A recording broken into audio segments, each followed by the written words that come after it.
Hi all, welcome to ET Brand Equities Masters of CX. CX, or customer experience, is deservedly in the spotlight now as far as business growth is concerned. So we wanted to take a peek into the best practice CX playbook of global leaders who have come to be known as those who truly understand their customers and are really innovative in their CX approach. And today, to unlock those precious insights, we have with us Sneha Narahalli, Vice President and Head of Product at Sephora North America. Hi, Sneha. Hi, Shweta. First of all, let me begin by saying Sephora is, of course, the leading global beauty retailer that has its presence in 38 markets globally through 2,600 stores and counting. Incidentally, the beauty and personal care market in India is projected to grow at a CAGR of 12% to reach 1.98 trillion rupees in 2025. So, Sneha, for India, it looks very, very optimistic, first of all.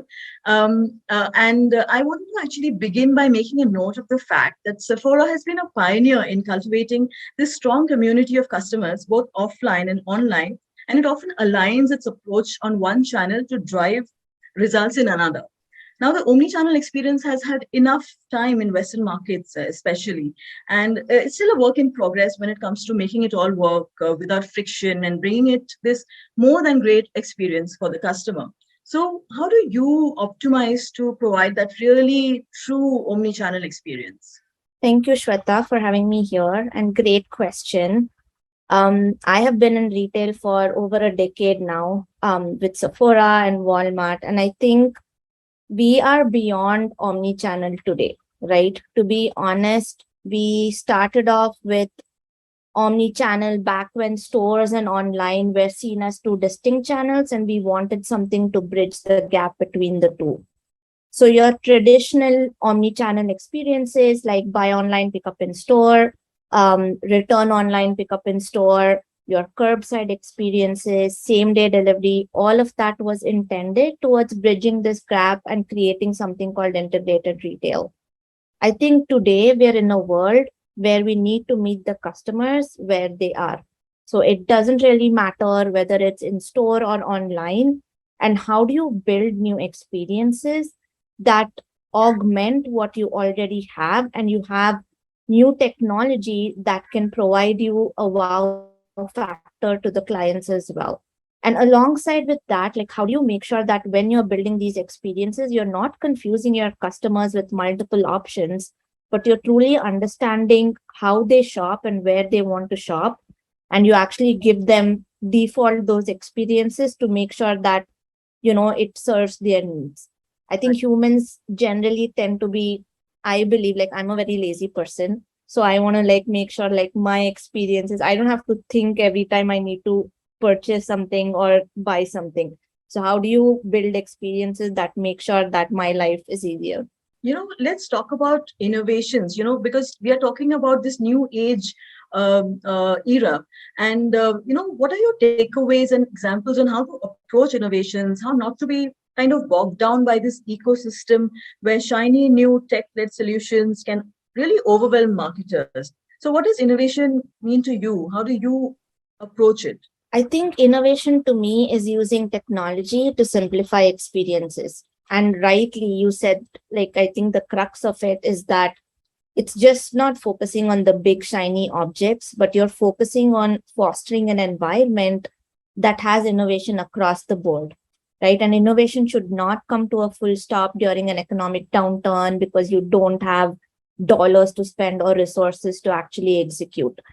And I don't think it's the outcome of, how much dollars you have to spend. It's in fact the opposite. As you know, necessity is the mother of innovation, right? So when you feel like you need to innovate and be creative and do more with less, I think innovation is actually sparked.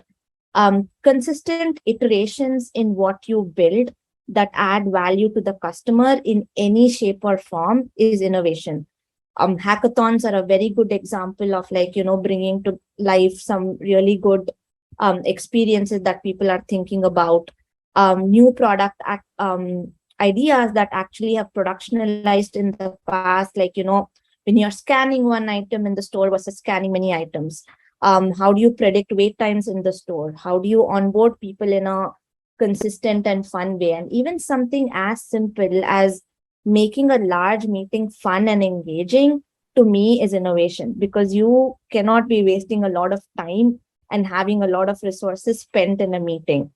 And the way to focus on this is the most important and maybe a little bit of underrated thing is having creative people with the right mindset, the willingness to test and learn, and not considering things that don't pan out as failures but as progress. Because you don't, like, if you foster an environment where you don't succeed, you pull down people, I think it just curbs innovation right at the beginning. So how do you have an environment where you test, learn, you move on and say, okay, this is something we don't want to progress, so we learned something new, so we're going to try out something else. I think that is one of the few ways that, companies can continue to innovate a bit more. Right. So could you give us an example of a tool that you used and it kind of worked to your advantage, but then again you had to pivot it to something else, or you switched over to another tool, something in that space? Sure. I think back in Walmart, when we were building our crowdsource platform for last mile delivery, it was a territory with a lot of unknowns that we kind of had to peel to like actually figure out what we wanted to do. So the first few iterations that we tried out, I think there were a lot of learnings that we knew was not working. But what we actually did was we time boxed those experiments and got the learnings of what worked and what didn't, and kind of took that as an input and feedback for the next iteration, so that what we built later, we didn't make the same mistakes again.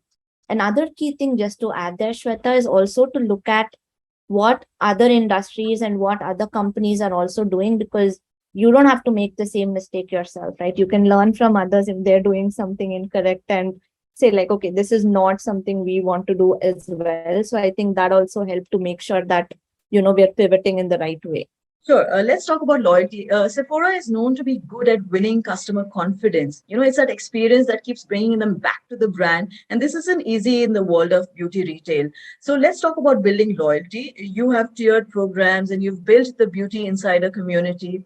In such a competitive space, how does one go beyond the transactional and build a successful, sustainable loyalty program?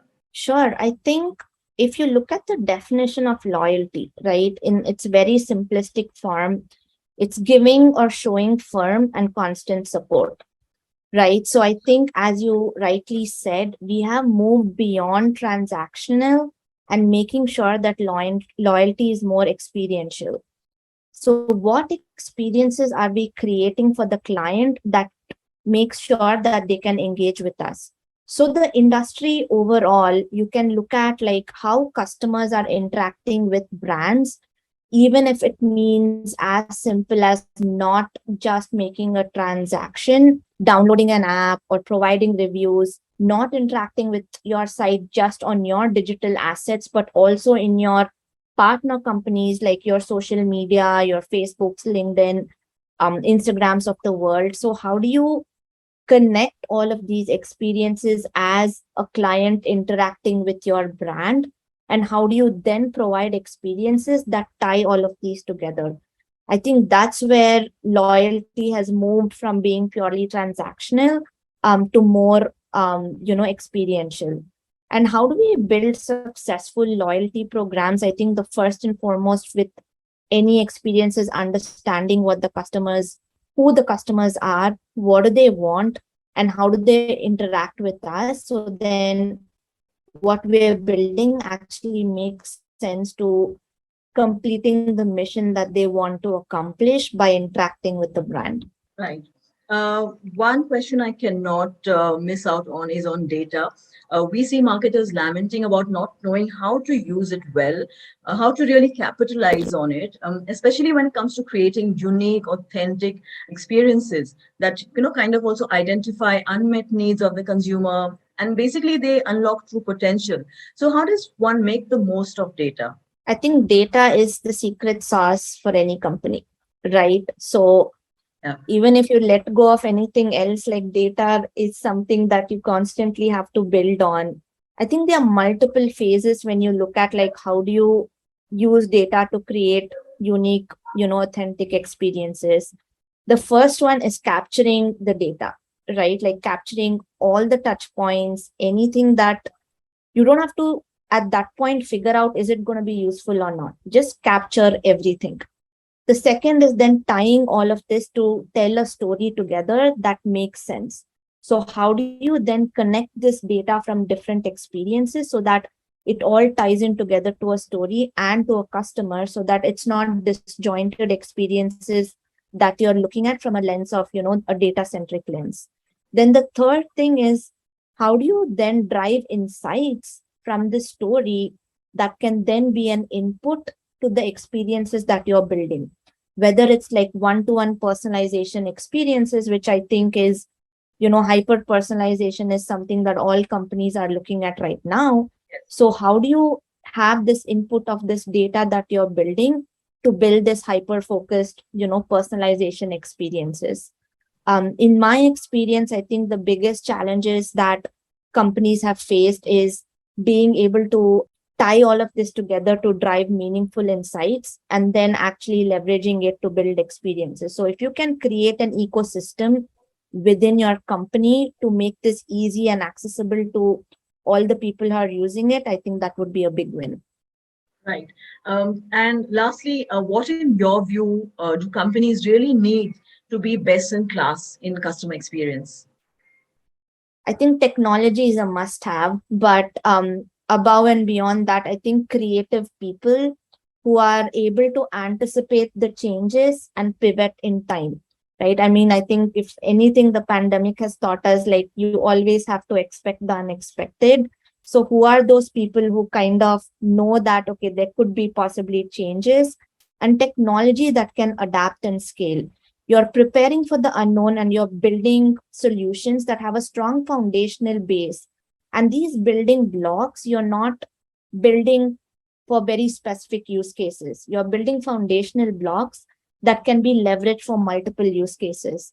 And I think I've seen several examples in my past where the successful companies who can pivot in time are those that have the strong foundational blocks that are more generic but are also not like monolithic, like more modularized ecosystems that can pivot to provide the best in class experiences. Right, Sneha, thank you so much for those valuable insights. It was lovely to have you with us today. Thank you so much for giving me the opportunity, Shweta. It was great chatting with you. All right, that's all we have.